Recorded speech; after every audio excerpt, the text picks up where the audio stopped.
Wozani Ndlebe, ngize nendaba allegedly wengane zakwethu.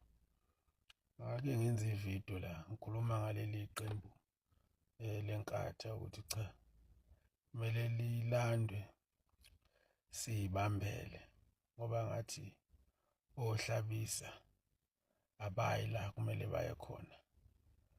Leliya qembu bafuna ukulibulala njengoba sibona nje ne-ANC ifile.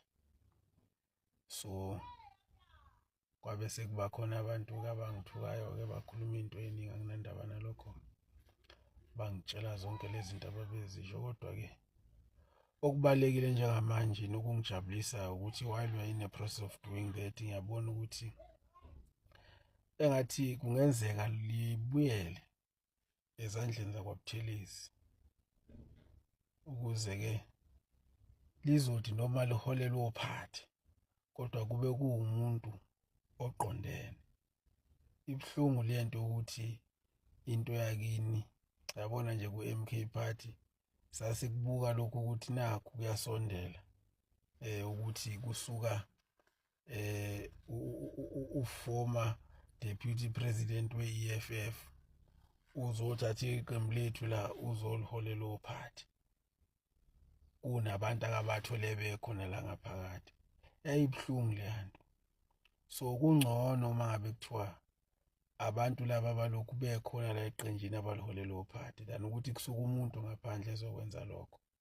Kusho ukuthi thina silele la ngaphakathi. So manje nalapha kwa-FP ohlabisa babhizi baholela iqembu ophathi beyohlangana namaqembu afayo ANC no-DA. Futhi lokhu kwe-DA kungikwatisa kakhulu ngoba kwaqala way before beyohlangana no-Freedom Front Plus.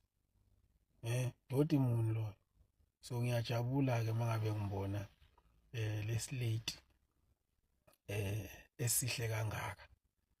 Yabo, siyangijabulisa.